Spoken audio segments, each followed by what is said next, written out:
आप में से जो कार्यकर्ता भाई ग्रामीण पृष्ठभूमि के हैं, जो गांव से आए हैं, उनको भी स्वदेशी आंदोलन चलाना है। उनको स्वदेशी आंदोलन क्या चलाना है?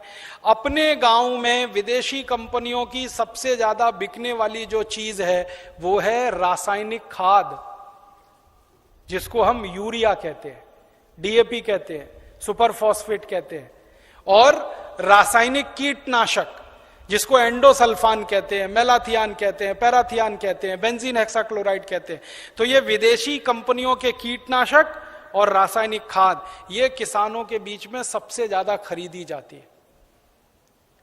और एक साल में 4,80,000 करोड़ रुपए की खरीदी जाती है रासायनिक खाद और कीटनाशक। माने हमारे किसान हर साल रासायनिक खाद और कीटनाशक खरीदकर विदेशी कंपनियों को 4,80,000 करोड़ रुपए दे रहे हैं। ये भी हमको बचाना है। तो क्या करना है? किसानों को जब समझाना है जाकर गांव गांव में कि भैया ये रासायनिक खाद विदेशी है, ये मत डालो। तो किसान पूछेगा क्या डालें? तो उससे कहो गोबर की खाद डालो, ये रासायनिक खाद मत डालो। तो किसान पूछेगा जी गोबर की खाद में फायदा कम है, रासायनिक खाद में फायदा ज्यादा है। तो उसको बड़े प्रेम से समझाना है कि गोबर की खाद में ही फायदा ज्यादा है, रासायनिक खाद में फायदा तो बहुत कम है, क्योंकि रासायनिक खाद बहुत महंगी मिलती है।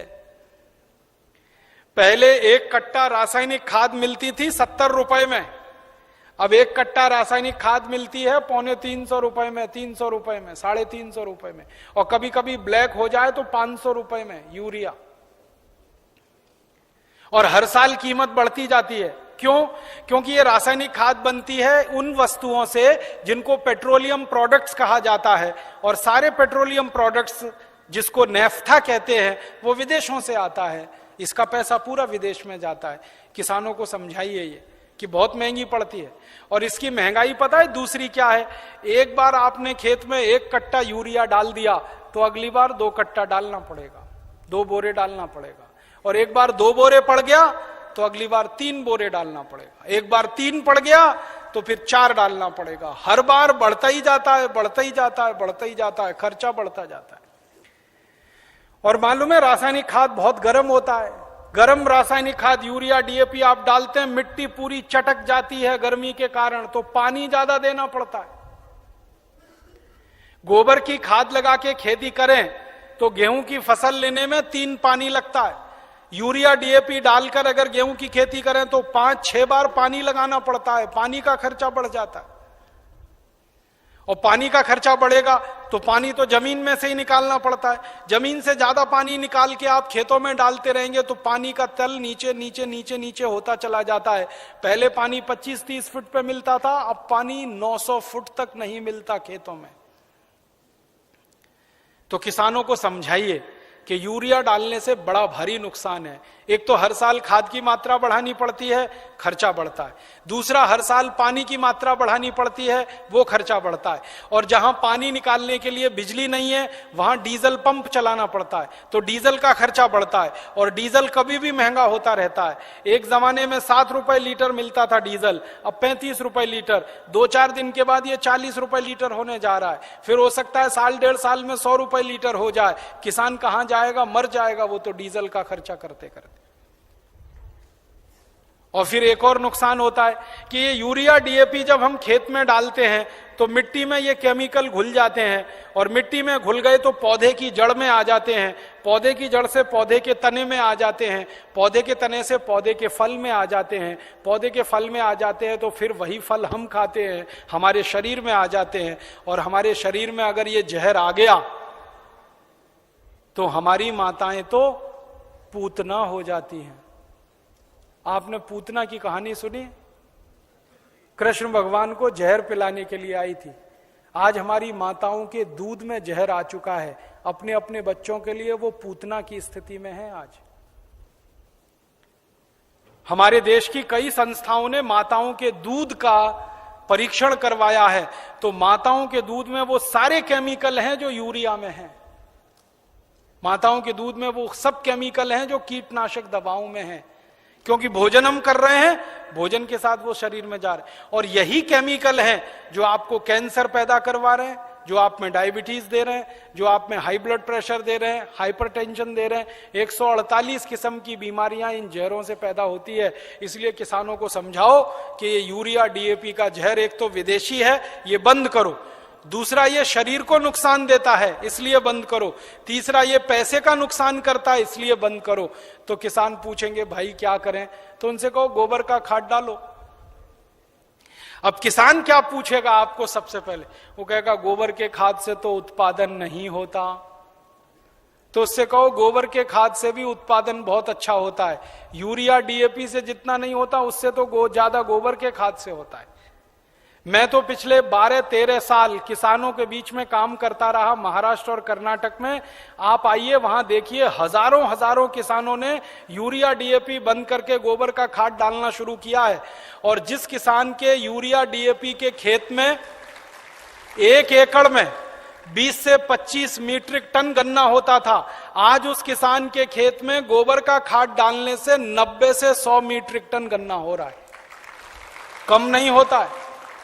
जिन किसानों के खेत में यूरिया डीएपी डालने से 1 एकड़ में 12 कुंटल गेहूं होता था, आज उनके खेत में गोबर का खाद डालने से 20 से 22 कुंटल गेहूं हो रहा है। जिन किसानों के खेत में यूरिया डीएपी डालने से 1 एकड़ में 2.5 कुंटल कपास होती थी, आज उन किसानों के खेत में गोबर का खाद डालने से 7 कुंटल एकड़ का कपास हो रही है। ऐसे एक नहीं, हजारों किसान हैं महाराष्ट्र में, कर्नाटक में, थोड़ा अगर चलेंगे तो छत्तीसगढ़ में बहुत किसान है। 12 साल मैंने बहुत काम किया किसानों के बीच, जा जाके उनको ये सब सिखाया। गोबर की खाद से उत्पादन ज्यादा मिलता है यूरिया डीएपी की तुलना। क्यों मिलता है वो जानना चाहिए। बहुत बहुत बढ़िया बात है, जो आप जान लो तो आप किसानों को समझा सकते। गोबर की खाद जब हम खेत में डालते हैं तो होता क्या है? गोबर जो है ना, कई तरह के जीव जंतुओं का भोजन है। यूरिया जो है वो भोजन नहीं, जहर है। आपके खेत में एक जीव होता है जिसको केंचुआ कहते हैं। केंचुआ को किसी दिन पकड़ना और हाथ पे रखना और उसके ऊपर यूरिया डाल देना। 2-4 दाने ही यूरिया डालोगे, वो तड़पना शुरू हो जाएगा और 1 मिनट में मर जाएगा। हम जब खेत में टनों टन यूरिया डालते हैं ना, करोड़ों केंचुए मार डाले हमने यूरिया डाल डाल के। और केंचुए क्या करते हैं? केंचुए मिट्टी को नरम बनाते हैं, पोला बनाते हैं और उपजाऊ बनाते हैं। केंचुए का काम क्या है? ऊपर से नीचे जाना, नीचे से ऊपर जाना। पूरे दिन में वो 3 चक्कर नीचे ऊपर के लगाता है। नीचे जाएगा, फिर ऊपर आएगा, फिर नीचे जाएगा, फिर ऊपर आएगा। अब केंचुआ जिंदा है तो नीचे जाएगा, फिर ऊपर आएगा। केंचुआ जब नीचे जाता है तो एक रास्ता बनाते हुए जाता है, ऊपर आता है तो दूसरा रास्ता बनाते हुए आता है। तो परिणाम क्या होता है कि ये छोटे छोटे छिद्र जब मिट्टी में वो केंचुए तैयार कर देता है, तो बारिश का पानी इन्हीं छिद्रों में से नीचे एक एक बूंद नीचे रिसते हुए तल में जमा होता है।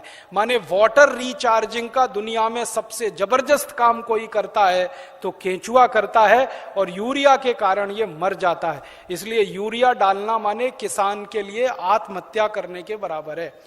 जिस किसान के खेत में यूरिया डलेगा, केंचुआ मर जाएगा। केंचुआ मरा तो मिट्टी में ऊपर नीचे कोई जाएगा नहीं, तो मिट्टी कठोर होती जाएगी, कड़क होती जाएगी। मिट्टी और रोटी के बारे में एक सत्य है कि इसको फेरते रहो, नहीं तो खत्म हो जाती है। रोटी को फेरना बंद करो, जल जाती है। मिट्टी को फेरना बंद करो, पत्थर जैसी हो जाती है। मिट्टी को फेरने का मतलब समझते हैं? ऊपर की मिट्टी नीचे, नीचे की मिट्टी ऊपर, ऊपर की नीचे, नीचे की ऊपर। ये केंचुआ ही करता है और कोई नहीं कर सकता। केंचुआ तो किसान का सबसे बड़ा दोस्त है। मैंने इसका हिसाब निकाला था, एक केंचुआ साल भर अगर जिंदा रहे तो 36 मीट्रिक टन मिट्टी को उठक पटक कर देता है, ऊपर से नीचे, नीचे से ऊपर, एक केंचुआ साल भर में। और उतनी ही मिट्टी को ट्रैक्टर से उलट पलट करना पड़े तो कम से कम 100 लीटर डीजल खर्च होता है, और 100 लीटर डीजल 3600 रुपए का आता है। माने एक केंचुआ हर आदमी का 3600 रुपए बचा रहा है। ऐसे करोड़ों केंचुए हैं, पता सोचो कितने हजार करोड़ रुपए बच रहे हैं इस देश में। इसलिए गोबर का खाद डालने से फायदा क्या होता है? रासायनिक खाद डालो, केंचुआ मर जाता है। गोबर का खाद डालो, केंचुआ जिंदा हो जाता है, क्योंकि गोबर केंचुए का भोजन है। केंचुए को भोजन मिले तो वो अपनी जनसंख्या बढ़ाता है, और इतनी तेज बढ़ाता है कि कोई नहीं बढ़ा सकता। भारत सरकार कहती है हम दो हमारे दो, केंचुआ नहीं मानता उस बात को। एक एक केचुआ 50-50 हजार बच्चे पैदा करके मरता है। 50-50 हजार। एक जाति का केचुआ तो मैंने देखा 1 लाख पैदा करता है बच्चे, तब मरता है। तो वो एक जिंदा है, उसने 1 लाख पैदा कर दिए, अब वो 1-1 लाख पैदा करेंगे, करोड़ों केंचुए हो जाएंगे अगर गोबर डालना शुरू किया। और केंचुए ज्यादा होंगे तो मिट्टी फिर उलट पलट होने लगेगी, मिट्टी में छिद्र बनने लगेंगे, तो बारिश का जितना भी पानी गिरेगा सब मिट्टी में आ जाएगा। और पानी मिट्टी में गया तो नदियों में बेकार नहीं बहेगा, तो बाढ़ नहीं आएगी, तो समुद्र में फालतू पानी नहीं जाएगा। इस देश का करोड़ों करोड़ों रुपए का फायदा हो जाएगा। इसलिए आप किसानों को समझाओ गोबर की खाद डालो। फिर कुछ किसान कहेंगे जी उत्पादन होगा क्या? उनसे कहना गारंटी मेरी, गारंटी भारत स्वाभिमान ट्रस्ट की। थोड़े दिन में भारत स्वाभिमान ट्रस्ट की तरफ से हम किसानों को कहेंगे कि आप बिंदास गोबर की खाद डालो, गारंटी हमारी, 1 ग्राम भी उत्पादन कम नहीं होगा। कैसे कम नहीं होगा? डालने का तरीका है। डालने का तरीका क्या है? अभी किसान गोबर कैसे डालते हैं? गोबर डालते हैं, वो घूरा है, घूरा गांव में कचरा डालने का, वहां गोबर इकट्ठा करते हैं। 6 महीने 8 महीने साल भर वो सूखता रहता है और सूख सूख के उसकी सारी ताकत निकल जाती है। फिर वो सूखा हुआ गोबर हम डालते हैं, इससे उत्पादन ज्यादा नहीं आता। गोबर को हमेशा गीला डालना चाहिए, ताजा डालना चाहिए। गोबर को अगर पानी में घोल के डालो ना तो वही 3 गुना ज्यादा फायदा करता है। तो किसानों को यह समझाओ कि गोबर को सुखा के खेत में ना डालें, उसको पानी में घोल के डालें। तो कैसे घोलेंगे पानी में, उसका फॉर्मूला लिख लो आप। और जो जो गांव में जाने वाले कार्यकर्ता है, ये सब किसानों को आप बोलो कितना गोबर डालना है, कितना पानी उसमें मिलाना है, कितने बीघे के लिए काम में लाना है उसको। अब आपको मैं एक मोटी सी बात बता देता हूं। 1 एकड़ माने 2.5 बीघा, 5 बीघा नहीं, 2.5 बीघा। तो एकड़ 2.5 बीघे का हिसाब जोड़कर बताता हूं। एक किसान को एक बार में 1 एकड़ फसल के लिए कितना गोबर डालना पड़ेगा? गीला करके डालेंगे तो 10 किलो गोबर, बस 10 किलो गोबर। 10 किलो गोबर, फिर से सुन लो, 10 किलो, ज्यादा नहीं बोल रहा हूं, 100 किलो नहीं, 10 किलो गोबर 1 एकड़ के लिए। डालना कैसे? लिख लो 10 किलो गोबर। फिर इसमें चाहिए 10 लीटर मूत्र। जिस जानवर का गोबर उसी का मूत्र। गाय का गोबर तो गाय का मूत्र, भैंस का गोबर तो भैंस का मूत्र, बैल का गोबर तो बैल का मूत्र। अब आप बोलोगे गोबर तो इकट्ठा कर लेंगे, मूत्र कैसे इकट्ठा करें? जानवर जो मूत्र देते हैं ना, जहां पे आप जानवरों को रखते हो वहां पे पत्थर वत्थर लगा के एक छोटी सी नाली बना लो और उसमें ढाल लगा दो। जितना भी वो पेशाब करेंगे वो नाली में आ जाएगा। नाली के आगे एक खड्डा खोद दो, वो सारा उसमें जमा हो जाएगा, फिर वो ले लो। और मैं आपको एक अच्छी बात बताता हूं, जानवरों के मूत्र की कोई एक्सपायरी डेट नहीं है। 1 साल, 2 साल, 3 साल, 5 साल, 10 साल, 20 साल, 50 साल खराब ही नहीं होता। तो चिंता करने की बात ही नहीं है। तो इकट्ठा होता रहेगा खड्डे में, डालते रहो। तो 10 किलो गोबर, 10 लीटर मूत्र, ठीक है। फिर इसमें मिलाना है लगभग 1 किलो गुड़, आधे से 1 किलो गुड़। गुड़ तो आप सब जानते हो। एक तो गुड़ होता है जिसको आप खा लेते हो, एक तो गुड़ ऐसा होता है जिसको जानवर खा लेते हैं, और एक गुड़ ऐसा होता है जिसको कोई नहीं खा सकता, गीला गीला, पुराना पुराना, काला काला। वो गुड़ खेत के बहुत काम का है। जो सबसे घटिया गुड़ है, जिसको ना जानवर खा सकते हैं ना आपका, वो खेत के लिए बहुत काम का है। तो वो गुड़ ले लो, आधे से 1 किलो। गोबर हो गया, मूत्र हो गया, गुड़ हो गया। अब इसमें लगभग 1 किलो डालना है दाल का आटा। दाल है ना, दाल, अरहर की दाल, मूंग की दाल, उड़द की दाल, चने की दाल, सोयाबीन की दाल, खेसारी की दाल, कोई भी दाल, 1 किलो उसका आटा। 4 चीजें हो गई, गोबर, गोमूत्र, गुड़, दाल का आटा। और इसमें डालनी है 1 मुट्ठी मिट्टी। 1 मुट्ठी में आधा किलो या 1.25 किलो तक मिट्टी आती है। मिट्टी कहां से लानी है? आपके खेत के आसपास अगर पीपल का कोई पेड़ है, बरगद का कोई पेड़ है, तो उसके नीचे से खोद लो मिट्टी। पीपल के पेड़ के नीचे की या बरगद के पेड़ के नीचे की?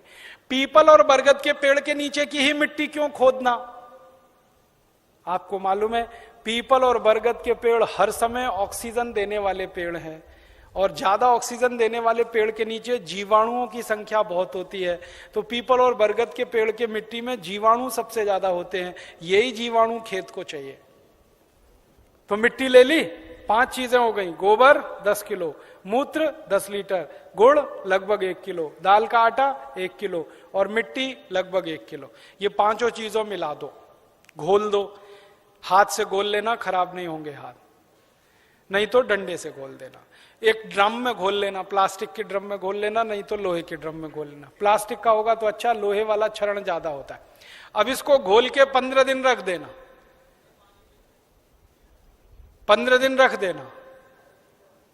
घोलने में तकलीफ आए तो थोड़ा पानी मिला देना, ज्यादा मत मिलाना, थोड़ा ही मिलाना।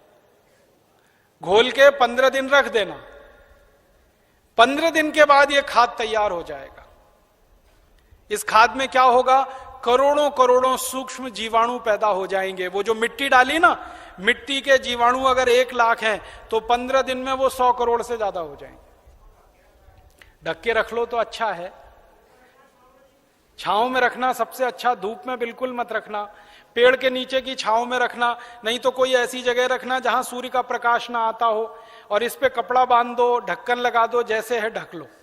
अब ये 15 दिन में तैयार हो गया, इसमें करोड़ों जीवाणु तैयार हो गए। अब ये जीवाणु घोल, इसको जीवाणु घोल कहते हैं, इसको खेत में डालना है। डालने से पहले इसमें पानी मिलाना है, और पानी कितना मिलाना है, जितना गोबर था उसका 10 गुना पानी, 10 गुना कम से कम। 100 लीटर पानी, 10 किलो गोबर तो 100 लीटर पानी, और ज्यादा से ज्यादा पानी मिला सकते हैं तो 200 लीटर। तो 100 से 200 लीटर पानी मिला लिया। अब ये पूरा परफेक्ट घोल हो गया। इसको 1 एकड़ के खेत में छिड़कना है, जैसे पानी छिड़कते हैं ना मिट्टी दबाने के लिए, ऐसे ही छिड़कना है बस।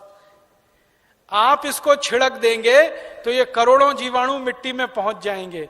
तो मिट्टी में जीवाणुओं की संख्या बढ़ती जाएगी, और मिट्टी में सारा खेल खेलने का काम जीवाणु करते हैं। आपको मालूम है जीवाणु क्या करते हैं? जीवाणु सारा काम करते हैं।